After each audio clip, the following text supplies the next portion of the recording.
नमस्कार, मी भीमराव कडाळे पाटील, VKP मराठीमध्ये आपलं सर्वांचं स्वागत. आज नवीन दिवस, नवीन विषय, नवीन दिवसाची नवीन अशी चर्चा. आज चर्चा घेऊन आलोय म्हणजे इंदापूर तालुक्यातल्या छत्रपती सहकारी साखर कारखान्यात जाचक पर्व सुरू झालेला आहे. जाचक पर्व म्हणजे पृथ्वीराज रावसाहेब जाचक हे तब्बल 22 वर्षानंतर पुन्हा निवडून आलेले आहेत आणि त्यांची काल अजित पवार यांच्या काटेवाडी या ठिकाणच्या निवासस्थानी सगळ्या संचालक मंडळांची बैठक झाली. या बैठकीमध्ये त्यांची काल एकमताने बिनविरोध अशी छत्रपती सहकारी साखर कारखान्याच्या अध्यक्षपदी निवड करण्यात आली.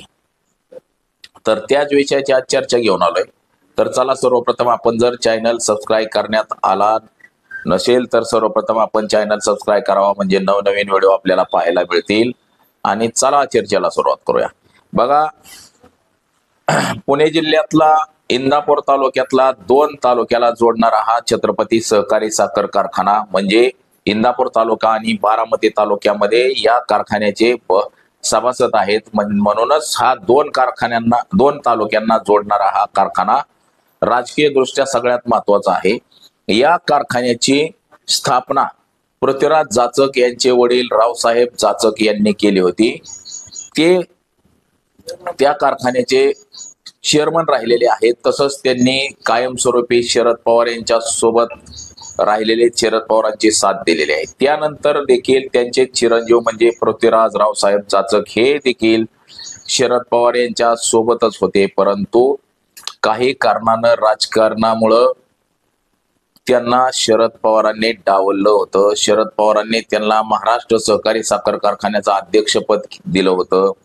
तसंच छत्रपती कारखान्याचं जवळपास 9 वर्ष अध्यक्ष केलं होतं. त्यानंतर मात्र शरद पवार आणि त्यांच्यात जे अंतर्गत वाद झाले त्यामुळं पृथ्वीराज जाचक यांना कारखान्यापासून दूर करण्यात आलं होतं.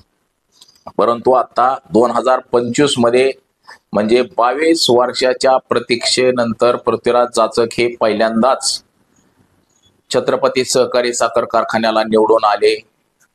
बघा, अजित पवार आणि इंदापूरचे आमदार दत्तामामा भरणे जे क्रीडा मंत्री आहेत हे आणि पृथ्वीराज जाचक यांनी तिघांनी मिळून पॅनल केला, जय भवानी पॅनल.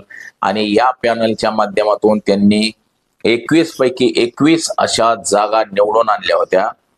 या जागा निवडून आल्यानंतर कारखान्याचं चेअरमन कोण होईल याबाबत उत्सुकता लागून राहिली होती. परंतु अजित पवारांनी जो शब्द दिला होता की बापूच या कारखान्याचे चेअरमन होतील आणि सलग 5 वर्ष राहतील असं सांगितलं होतं जाहीर सभेमधून, त्याचीच पुनरावृत्ती म्हणजे अजित पवार यांनी कुठंतरी शब्द पाळल्याला एकंदरीत आपल्याला दिसून येतोय. बघा, त्यानंतर साहजिकच पृथ्वीराज जाचक यांची निवड करण्याचं ठरलं. अजित पवार यांच्या काटेवाडी या ठिकाणच्या निवासस्थानी या कारखान्याला निवडून आलेले सगळे संचालक मंडळ एकत्र जमलं. या ठिकाणी मीटिंग झाली. या ठिकाणी दत्तात्रय भरणे म्हणजे क्रीडा मंत्री दत्ता मामा भरणे यांच्या उपस्थितीत या कारखान्याबाबतच्या चेअरमन पदाच्या निवडीबाबत मीटिंग झाली. आणि या मीटिंग मध्ये सर्व मताने सर्वांच्या समक्ष ठरलं की पृथ्वीराज बापू जाचक यांना चेअरमन करायचं. म्हणजे इंदापूर तालुक्याला चेअरमन, तर व्हाईस चेअरमन पद हे साहजिकच बारामती तालुक्याला दिलं गेलं. म्हणजे कैलास रामचंद्र गावडे यांना बिनविरोध या कारखान्याचं व्हाईस चेअरमन पद द्यायचं ठरलं. त्यानंतर मात्र निवडणूक अधिकारी वैभव नावडकर म्हणजे बारामतीचे जे प्रांत आहेत त्यांच्या अध्यक्षखाली या कारखान्याची निवडणूक प्रक्रिया म्हणजे चेअरमन पदाची, अध्यक्ष पदाची आपण म्हणतो, चेअरमन आणि अध्यक्षपद एकच आलं. या अध्यक्ष आणि उपाध्यक्ष पदाची निवड करण्यात आली. निवड म्हणजे त्यांच्या अध्यक्षतेखाली तिथं प्रशासनाकडे अध्यक्ष आणि उपाध्यक्षाचा अर्ज भरण्यात आला आणि ही निवडणूक बिनविरोध जाहीर करण्यात आली. त्यानंतर मात्र पृथ्वीराज जाचक यांचा निवडणूक अधिकाऱ्यांनी देखील सन्मान केला, सत्कार केला. त्यानंतर पृथ्वीराज जाचक हे साहजिकच छत्रपती सहकारी साखर कारखान्याच्या इमारतीच्या आवारात आले. त्यानंतर ते इमारतीमध्ये गेले. इमारतीत जात असताना त्यांनी या कारखान्याच्या इमारतीला नतमस्तक असे झाले, म्हणजे पाया पडले. आणि आपल्या वडिलांची जी मारुती 800 कार होती त्या काळची जुनी, त्या कार मधून पृथ्वीराज जाचक हे कारखान्यापर्यंत पोहोचले. बघा त्या गाडीचा नंबर देखील आहे आपल्याकडे MH12AH5065. या कार मधून पृथ्वीराज जाचक हे कारखान्याच्या आवारामध्ये पोहोचले आणि फटाक्यांची आतिषबाजी करत कारखान्यामध्ये गेले, कारखान्याच्या इमारतीला नतमस्तक झाले आणि कारखान्याच्या अध्यक्षपदाचा पदभार स्वीकारला. यानंतर मात्र या ठिकाणचे कामगार संघटनेचे जे अध्यक्ष आहेत युवराज गुणवरे यांनी कामगारांच्या वतीनं पृथ्वीराज जाचक आणि कैलास गावडे या दोघांचाही सत्कार केला. म्हणजे अध्यक्षपदाची सूत्र हाती घेतल्यानंतर जाचक यांचा सत्कार, तर कैलास गावडे यांनी उपाध्यक्ष पदाची सूत्र हाती घेतल्यामुळे त्यांचाही सत्कार करण्यात आला.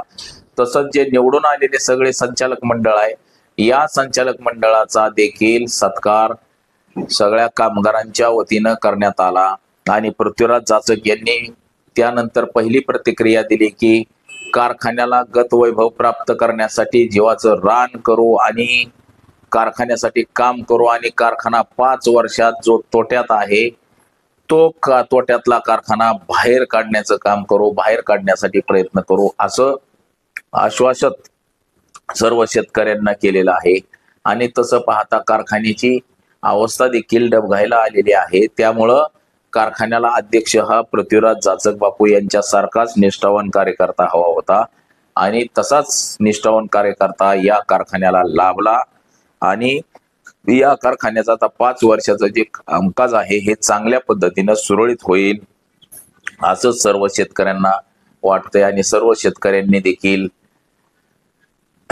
बापू यांचं स्वागतच केलेलं आहे कारखान्याच्या अध्यक्षपदी निवड झाल्याबाबत. म्हणजे 22 वर्षाची प्रतीक्षा जी होती पृथ्वीराज रावसाहेब जाचक यांची, ती 22 वर्षानंतर प्रतीक्षा संपली असं एकंदरीत म्हणता येईल. तर बघा आज एवढंच. कॅमेरामन अनिकेत समे, भीमराव कडाळे पाटील, BKP मराठी, इंदापूर, पुणे.